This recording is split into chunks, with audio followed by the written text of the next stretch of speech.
Bismillahirrahmanirrahim. Assalamualaikum warahmatullahi wabarakatuh. Apa kabar anak-anak Sebaska? Semoga semuanya dalam keadaan sehat ya. Pada pertemuan kali ini, dalam mata pelajaran IPA, kita akan membahas materi tentang metode ilmiah.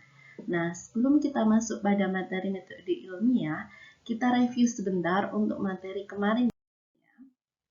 Nah, pada pertemuan yang kemarin kita sudah belajar bagaimana sih untuk belajar IPA.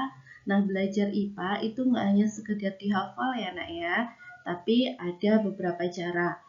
Yang pertama yaitu dengan melakukan penyelidikan IPA. Nah, apa itu penyelidikan IPA dan bagaimana cara kita melakukan penyelidikan IPA? Ada tata caranya ternyata ya. Nah, ternyata semua itu sudah ditata dengan aturan dalam IPA yang namanya adalah metode ilmiah. Yuk kita pelajari apa itu metode ilmiah. Nah, apa sih itu metode ilmiah? Ya, dia adalah langkah-langkah yang digunakan dalam melakukan penelitian. Nah, kalau di sini kita berbicara langkah-langkah, lalu apa saja ya langkah-langkahnya? Nah, di sini ada 6 langkah dalam metode ilmiah. Yang pertama ada observasi, yang kedua ada hipotesis, yang ketiga ada rancangan percobaan, kemudian yang keempat ada eksperimen, yang kelima adalah pengolahan data, dan yang terakhir adalah kesimpulan. Coba kita pelajari satu per satu. Kita mulai dari observasi. Apa itu observasi? Mungkin kata-kata ini agak asing ya di telinga, tapi nanti lama-lama akan terbiasa saat kita belajar sains. Observasi itu diartikan sebagai pengamatan.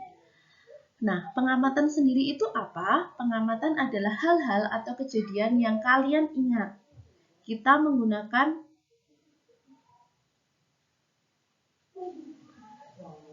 kelima indera kita untuk mengamati. Nah, dari pengamatan di lingkungan sekitar, maka kita nanti bisa menentukan masalah yang akan diteliti.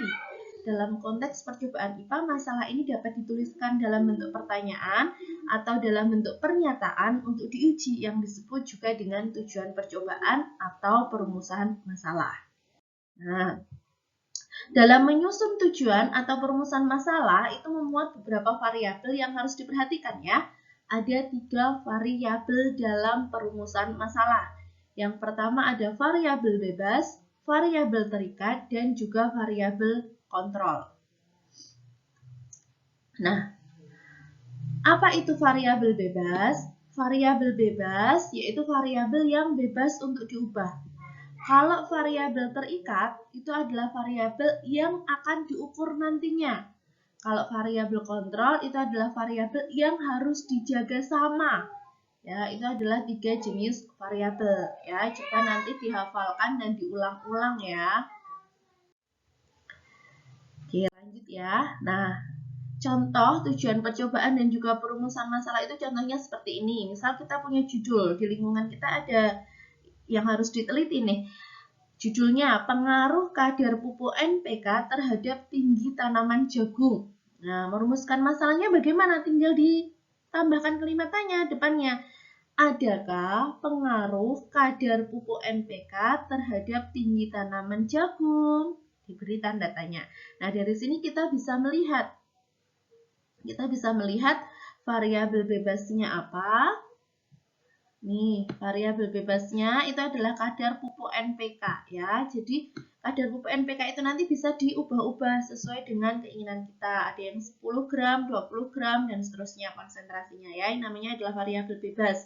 Kemudian variabel terikat itu yang akan diukur. Oh, yang akan diukur adalah tinggi tanaman jagung. Sementara kalau variabel kontrol itu biasanya tidak tertulis dalam perumusan masalah. Tapi yang harus dikontrol juga. Untuk menumbuhkan jagung kan kita butuh kadar air ya. Nah, variabel kontrolnya kita harus mengontrol airnya cukup biar tanamannya tetap hidup. Dan juga intensitas cahaya dan yang lain-lain. Nah, itu namanya adalah 3 variabel dalam kita perumusan masalah. Baik, lanjut. Nah, setelah kita merumuskan masalah, maka kita akan menentukan hipotesis. Ya, menentukan hipotesis tentunya kita berpatokan dengan beberapa literatur ya. Kita baca dulu studi pustakanya, apakah ada pengaruh atau tidak, maka baru kita bisa menentukan hipotesis. Nah, apa sih hipotesis?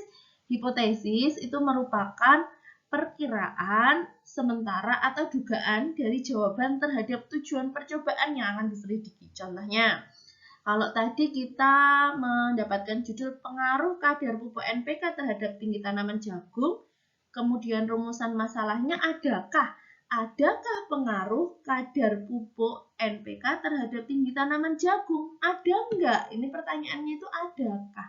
Maka jawabannya bisa dua ya, ada dan tidak. Nah, hipotesis itu adalah jawabannya. Hipotesis itu adalah jawabannya. Ada hipotesis positif dan ada hipotesis negatif. Kalau dia hipotesis positif, maka jawabannya adalah ada.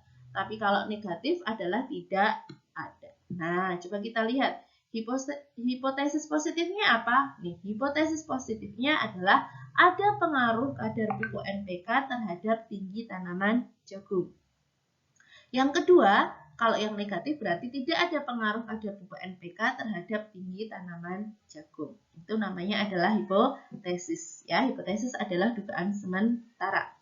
Setelah kita bisa menentukan hipotesis, kita mencoba untuk merancang percobaan.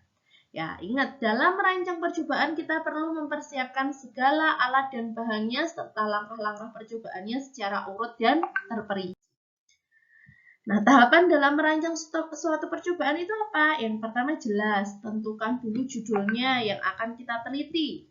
Hipotesisnya juga kita harus tahu berdasarkan literatur yang kita baca. Mengidentifikasi variabelnya, tadi ada 3 variabel ya. Variabel apa saja? Ayo, variabel bebas, variabel terikat, dan variabel kontrol. Kemudian cek alat dan bahannya harus lengkap dan juga ada prosedur percobaannya dilakukan dengan baik dan betul. Nah, selanjutnya kalau kita sudah merancang, kita bisa siap untuk melakukan eksperimen, yaitu melakukan percobaan sesuai dengan langkah-langkah yang telah kita rancang. Ya, setelah selesai melakukan eksperimen, maka kita akan memperoleh datanya, kita olah datanya, dan selanjutnya ditarik kesimpulan. Nah, yang terakhir adalah menarik kesimpulan dari hasil penelitian, kemudian dibuat laporan dan dikomunikasikan, bisa melalui publikasi jurnal dan juga seminar. Jadi apa yang kita teliti itu bisa bermanfaat oleh banyak orang dan juga bisa diterapkan dengan baik sebagai salah satu upaya kita untuk meningkatkan kesejahteraan hidup. Itu adalah salah satu manfaat dari mempelajari IPA dan juga melakukan langkah-langkah penelitian. Nah, demikian tadi anak-anakku pembelajaran hari ini kita membahas mengenai metode ilmiah yaitu langkah-langkah dalam penelitian sains. Terima kasih, semoga bermanfaat. Sampai jumpa lagi di video berikutnya. Wassalamualaikum warahmatullahi wabarakatuh.